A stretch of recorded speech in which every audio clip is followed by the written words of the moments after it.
স্যারের কার্যালয়ে আমরা প্রায় 1 ঘন্টার আমরা সাবমিশন রেখেছিলাম এবং সেখানে কিন্তু আমরা এই বিষয়গুলো নিয়ে বলেছিলাম যে আমরা যদি ল এক্সিস্ট করে তাহলে সেক্ষেত্রে উনি বিভিন্ন সময় ওনার প্রিভিয়াস হিস্ট্রিও আছে। উনি 2008-এ একই ঘটনা করার চেষ্টা করেছিলেন, 2018-তেও একই ঘটনা করার চেষ্টা করেছিলেন, 24-এর ইলেকশনেও উনি যেটা 7ই জানুয়ারি যে আমিরাবির নির্বাচন হয়েছে সেটা করেছি। আমরা বলেছি যে একটা রুলিং জারি করতে, কিন্তু তারা কোনো রুলিং জারি করেনি। একটা অনেকটা এরকম যে তারা জাস্ট একটা এড়িয়ে গিয়েছে বিষয়টা। তবে কমিশন উপস্থিত যারা আইনজীবী ছিলেন, আইনজীবীদের প্রতি কৃতজ্ঞতা জানাই, কারণ প্রত্যেকটা আইনজীবী তখন এই বিষয়টিকে প্রতিবাদ জানিয়েছে দলমতের ঊর্ধ্বে ওঠে, কারণ এটা আইনজীবীদের পেশাগত জায়গা থেকে আমি মনে করেছি এটা মানহানি হয়েছে। সবাই সেটা এই আব্দুল আওয়াল মিন্টুর আচরণে আহত হয়েছেন এবং তারাও সেখানে ইনস্ট্যান্ট তারা প্রতিবাদ জানিয়েছেন। এখন আমরা কমিশনের দৃষ্টিতে এটি এনেছি এবং এই ঘটনার পুনরাবৃত্তি যেন বাংলাদেশে না ঘটে, এই পলিটিক্যাল এলিটিসিজমের নিপাত অবশ্যই ঘটতে হবে। তারা তাদের মনোজগৎকে চেঞ্জ করতে হবে।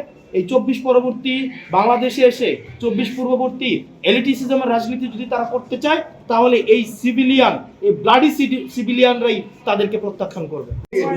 আজকে দ্বৈত নাগরিকত্বের বিষয়ে যে যারা দেখা গিয়েছে বাংলাদেশের একটা অংশ আছে, এটা শুধু নির্বাচনের আগেই একটা কথা আছে না যে ভ্রমণ ঘুরে ঘুরে নতুন বেশে নির্বাচনের কমিশনের কাছে এসে শুধুমাত্র নির্বাচনের সময় আমরা আসি, এসে দেখা যায় যদি নির্বাচনে জিতে যাই তখন দেখা যায় আমাদের যেই ডুয়েল সিটিজেনশিপ যেটা থাকে সেটাকে আপনারা প্রত্যাহার করি, আর যদি হেরে যাই আবার আমরা আমাদের স্বস্থানে বেগমপাড়ায় ফিরে যাই।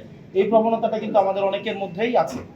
ঠিক এই দ্বৈত নাগরিকত্বের বিষয়ে এই কমিশনের সামনে যত লয়ার্স ছিলেন, আমাদের বিজ্ঞ আইনজীবীরা সবাই নিজেদের মধ্যে আলোচনা করছিলেন, কমিশনে সাবমিশন রাখছিলেন, সবাই একটা একাডেমিক সুন্দর ডিসকাশন করছিলেন। প্রত্যেকটা আইনজীবী তারা তাদের মতামত দিচ্ছিলেন এবং কমিশন সেগুলিকে গ্রহণ করছিলেন। অত্যন্ত দুঃখজনক বিষয় হচ্ছে কমিশন এবং প্রত্যেকটা আইনজীবী যখন একটা অত্যন্ত একাডেমিক পরিবেশে তাদের সাবমিশনগুলো রাখছিলেন, ঠিক সেই সময়ে আলোচনা শেষে আব্দুল আওয়াল মিন্টু এক আইনজীবীর কাছে তেরে আসেন, জহিরুল ইসলাম মুসার দিকে তেরে আসেন, তেরে উনাকে ব্লাডি সিটিজেন হিসেবে উনাকে বলেন যে উনি একটা ব্লাডি সিটিজেন এবং উনি হচ্ছেন এলিট ব্রিড। উনি এলিট ব্রিড আর দ্বৈত নাগরিকত্বের বিষয়ে স্ট্রিক্ট অবস্থান রাখার জন্য কমিশনে যারা সাবমিশন দিচ্ছিলেন সেসব আইনজীবীদেরকে উনি বলছিলেন উনারা হচ্ছেন ব্লাডি সিটিজেন। তো সেই জায়গাটিতে আমরা প্রতিবাদ করি।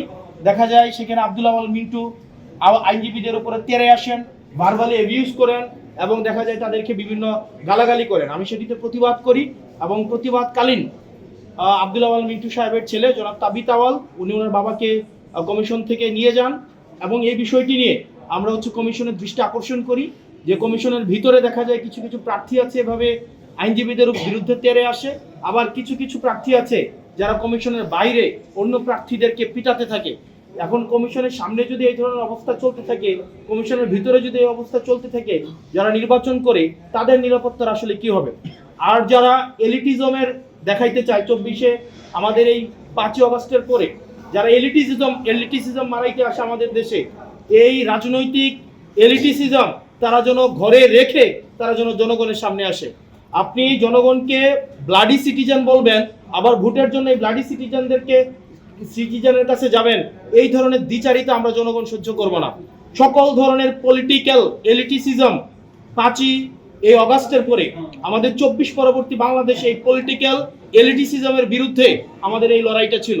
সুতরাং আব্দুল আওয়াল মিন্টুদের মতো যারা বিদেশে টাকা পাচার করে, যারা বিদেশে থাকে এবং যারা মেনটেইন করে, অর্থাৎ আওয়ামী লীগের সাথে আত্মীয়তা করে বিভিন্ন বিজনেস করে, স্বরাষ্ট্র মন্ত্রণালয়ে নিজের এই পরিবারের বিভিন্ন বিজনেস টিকায় রাখে, শেখ রাহানের সাথে যারা বিজনেস করে, এই তাদের পলিটিক্যাল এলিটিসিজম যখন মারাইতে আসবে, আমাদের এই সিভিলিয়ানদেরকে যখন বলবে আমরা ব্লাডি সিটিজেন, সেটা প্রত্যেকটা নাগরিককে, প্রত্যেকটা যারা ভোটার রয়েছে তাদের প্রত্যেকের মানহানি করে। এবং সেটির জন্য আমরা কমিশনের দৃষ্টি আকর্ষণ করেছি যে কমিশন যেন তাকে ওয়ার্নিং দেয় এবং এই ধরনের আচরণের জন্য পুনরাবৃত্তি না ঘটে। এবং আব্দুল আওয়াল মিন্টু মতো যারা আছেন, আপনাদের মতো যারা আছেন, যারা এলিট ব্রিড, আপনারা কোন মুখে আমাদেরকে ব্লাডি সিটিজেন বলে কোন মুখে আবার গরিবদের কাছে ভোট চাইতে যাবেন? আপনারা নির্বাচনের আগে ইস্ত্রি করা পাঞ্জাবি আর বড় টুপি পরে একদম ইরি খেতে নেমে যান। এই মানুষ এই হিপোক্রিসি এখন এগুলা বুঝে। আপনারা গার্মেন্ট শ্রমিক ফুটপাতে এখন যে যাচ্ছেন ভোট চাইতে ব্লাডি সিটিজেনের কাছে, আপনারা ম্যান্ডেটের জন্য ঠিকই ব্লাডি সিটিজেনদের কাছে আসেন, রাস্তার মধ্যে রক্ত দেয় ব্লাডি সিটিজেনরা। এই ব্লাডি সিটিজেনের রক্তের উপরে দাঁড়িয়ে আপনারা বিদেশে ব্যবসা করেন, ছেলে মেয়েদেরকে বেগম পাড়ায় রাখেন, সেফ এক্সিট নেন, ডুয়েল সিটিজেনশিপ নেন, এবং নিরাপদ যখন দেখেন তখন বাংলাদেশে এসে ব্লাডি সিটিজেনদের রক্তের উপরে দাঁড়িয়ে তখন আবার নির্বাচনে দাঁড়াবেন। আর নির্বাচনে যদি দেখেন উত্তর দক্ষিণ হয়েছে, আবার তখন দেশ থেকে পালিয়ে যাবেন। এই ধরনের বাংলাদেশ আমরা 24 পরবর্তী সময়ে আমরা এই বাংলাদেশ